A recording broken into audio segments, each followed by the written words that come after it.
Hello from Kingfisher, Oklahoma. Today we're looking at Exodus 38 and 39, and we've got 5 things.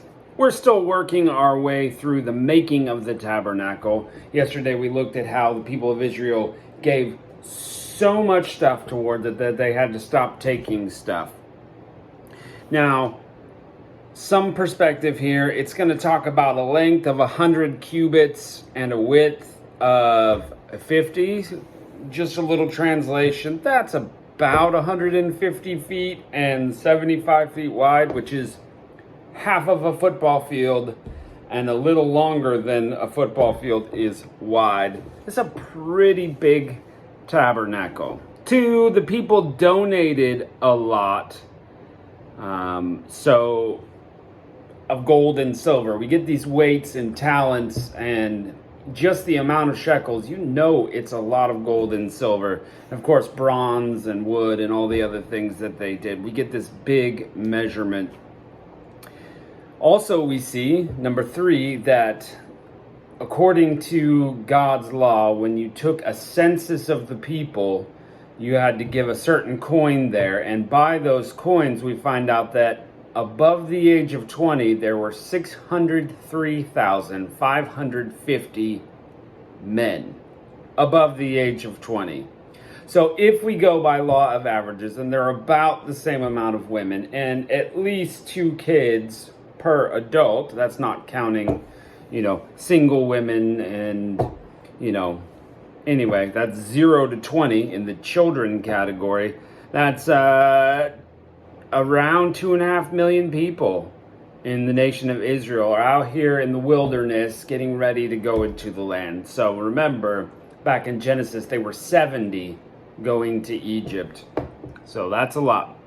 Number 4, the priests are wearing specific clothes, or are supposed to, when they're ministering, and that's what they're making here. They're making these garments kind of like Aaron's, and we're going to run through all that. And if it seems like it's the second time getting the list, it kind of is. God says, here's what you're going to do. Here's how you're going to do it. And now we're reading through the it's getting done stage. So we see it a second time. And to be fair, it's kind of a Hebrew literary device. We're going to see a lot in Psalms and other places where there's poetry. They're going to say something, and they're going to say it a different way, kind of like a thesaurus. God is big, the Lord is large. So it's like you get the same thing. What somebody pointed out, the interesting part of this is that style of poetry and writing is universal. When it gets translated to another language, it doesn't have to rhyme because it didn't rhyme in the first place. But any language can repeat the phrase slightly differently, so you get that benefit.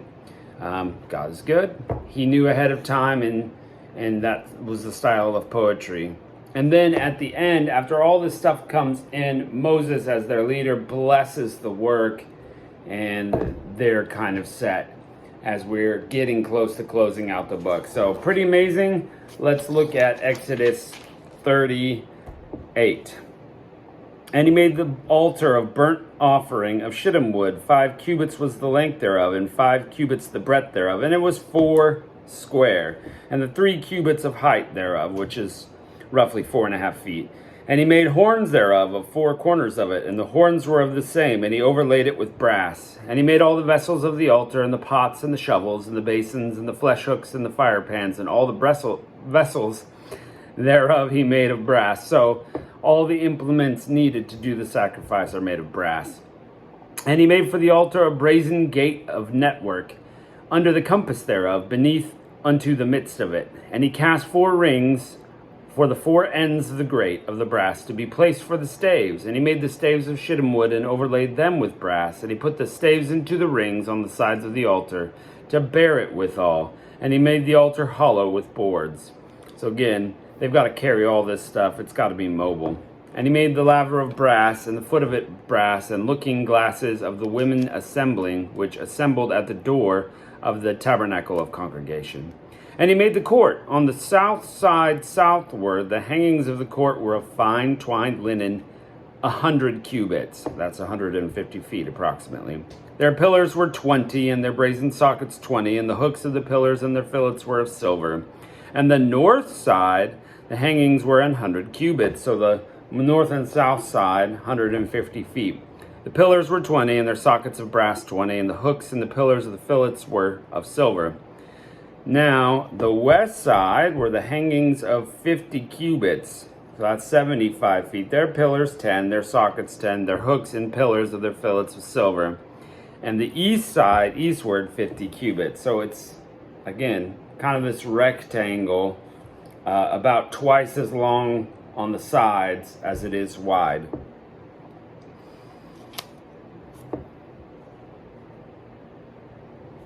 Yep. And the other side of the court gate on the hand and that hand were hangings of 15 cubits, and their pillars 3, and their sockets 3. And all the hangings of the court round were of fine twined linen, and the sockets of the pillars of brass, the hooks of the pillars, and their fillets of silver, and overlaying their chapiters of silver, and all the pillars of the court were filleted with silver. And the hanging of the gate of the court was needlework of blue and purple and scarlet and fine twined linen, and 20 cubits was the length, which is roughly 30 feet. And the height and breadth was 5 cubits, or 7.5 feet, answerable to the hangings of the court. And their pillars were 4, and the sockets of brass 4, and their hooks of silver, and their overlaying of their chapiters, and the fillets of silver, and all the pins of the tabernacle and the court round about were of brass. This is the sum of the tabernacle, even of the tabernacle of the testimony, as it was counted, according to the commandment of Moses, for the service of the Levites, in the hand of Ithamar, son to Aaron the priest, and Bezalel the son of Uri, the son of Hur, the tribe of Judah, made all that the Lord commanded. And with him was Aholiab, the son of Ahisamach, the tribe of Dan, an engraver and of cunning work, and an embroiderer in blue and purple and scarlet and fine linen. All the gold that was occupied for all the work of the holy place, even the gold offering, was 29 talents, and 730 shekels, after the shekel of the sanctuary. That's a lot of gold. And the silver was numbered of the congregation was 100 talents, and 1,700 threescore and 15 shekels, after the shekel of the sanctuary. A bekah for every man, that is half a shekel, after the shekel of the sanctuary, for everyone that went to be numbered from 20 years and upward, for 600,000 and 3,550 men. And the 100 talents of silver were cast in the sockets of the sanctuary, and the sockets of the veil, and the 100 sockets of 100 talents, a talent for a socket. And the 1,775 shekels he made the hooks for the pillars, and overlaid their chapiters, and filleted them. And the brass of the offerings was 70 talents, and 2,400 shekels. And therewith he made the sockets to the door of the tabernacle and the congregation, and the brazen altar, and the brazen grate for it, and all the vessels of the altar, and the sockets of the court round about, and the sockets of the court gate, and all the pins of the tabernacle, and the pins of the court round about. And the blue and the purple and the scarlet they made clothes of service to do service in the holy place, and made the holy garments for Aaron, as the Lord commanded. And he made the ephod of gold, blue and purple and scarlet and fine twined linen. And they did beat the gold into thin plates, and cut it into wires, to work it in blue, and in purple, and in scarlet, and in fine linen with cunning work. They made shoulder pieces for it. So far it's sounding like just Aaron. If I misspoke that earlier, I apologize. They made shoulder pieces for it, to couple it together, for the two edges, and coupled it together. And a curious girdle of his ephod, and it was on it, and was of the same, according to the work thereof, of gold, blue, and purple, and scarlet, and fine twined linen, as the Lord commanded Moses. And they wrought onyx stones, enclosed in ouches of gold, graven as signets are graven, with the names of the children of Israel. And he put them on the shoulders of the ephod, that they should be stones for a memorial to the children of Israel, as the Lord commanded Moses. And he made the breastplate of cunning work, like the work of the ephod, of gold, blue, and purple, and scarlet, and fine twined linen. It was foursquare, and they made the breastplate double. A span was the length thereof, and a span the breadth thereof, being doubled. And they set it in 4 rows of stones. The first row was sardius and topaz, and a carbuncle. That was the first row. and a second row an emerald, a sapphire, and a diamond. The third row a ligure, an agate, and an amethyst. And the fourth row a beryl, an onyx, and a jasper, and they were enclosed in ouches of gold in their enclosings. Bet you that was a sight to see. And the stones were according to the names of the children of Israel, 12 according to their names, like the engravings of a signet, everyone with his name according to the 12 tribes. And they made upon the breastplate chains at the end of the wreath work of pure gold. And they made 2 ouches of gold, 2 rings of gold, and put the 2 rings in the 2 ends of the breastplate. And they put the 2 wreath chains of gold in the 2 rings on the end of the breastplate. And the 2 ends of the wreath chains they fastened in the 2 ouches, and put them on the shoulder pieces of the ephod before him. And they made 2 rings of gold, and put them on the 2 ends of the breastplate, upon the border of it, which was on the side of the ephod inward. And they made 2 other golden rings, and put them on 2 sides of the ephod underneath, toward the forepart of it, over against the other coupling thereof, above the curious girdle of the ephod.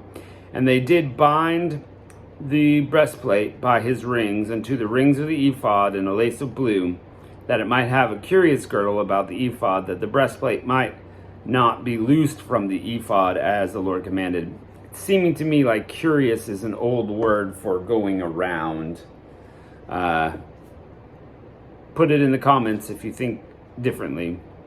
And he made the robe of the ephod of woven work of all blue, and there was a hole in the midst of the robe, as the hole of a habergeon, with a band round about the hole, that it should not rend. And they made the hems of the robe pomegranates of blue and purple and scarlet and twined linen. And they made bells of pure gold, and put the bells between the pomegranates on the hem of the robe, round about between the pomegranates, a bell and a pomegranate, a bell and a pomegranate, round the hem of the robe, to minister in, as the Lord commanded Moses. And they made coats of fine linen of woven work for Aaron and for his sons. So they get fine linen coats, but only the breastplate would be the high priest. And a mitre of the fine linen, and a goodly bonnet of fine linen. Some versions say turban rather than bonnet. A bonnet's just an old word for a hat. And a girdle of fine linen, and blue and purple and scarlet of needlework, as the Lord commanded Moses. And they made the plate of the holy crown of pure gold, and wrote upon it in likeness to the engravings of a signet, holiness to the Lord. And they tied it unto a lace of blue, to fasten it high upon the mitre, as the Lord commanded Moses. Thus was all the work of the tabernacle of the tent of the congregation finished. And the children of Israel did according to all that the Lord commanded Moses. So did they. And they brought the tabernacle unto Moses, the tent and all his furniture, his taches, his boards, his bars, and his pillars, and his sockets, and the covering of ram's skins dyed red, and the covering of badger skins, and a veil of covering, the ark of the testimony, and the staves thereof, and the mercy seat, and the table and the vessels thereof, and the showbread, and the pure candlestick with the lamps thereof, even the lamps to be set in order, and all the vessels thereof, and the oil for light, and the golden altar, and the anointing oil, and the sweet incense, and the hanging for the tabernacle door, the brazen altar and his grate of brass, his staves and all his vessels, the laver and his foot, the hangings of the sockets, and his court and his pillars, and the hanging for the court gate, his cords and his pins, and all the vessels of service for the tabernacle and the tent of congregation, the clothes of service to do service to the holy place, and the holy garments for Aaron the priest, and his son's garments to minister in the priest's office, according to all that the Lord commanded Moses. So the children of Israel made all the work. And Moses did look upon all the work, and behold, they had done it, as the Lord had commanded. Even so, they had done it. And Moses blessed him. What an incredible amount of work. Would have been beautiful to see, and pretty exciting. We've seen the length of it. We're going to close out our chapter tomorrow with Exodus, and going to start up on Leviticus. I'm pretty excited, so don't miss it. Catch you next time.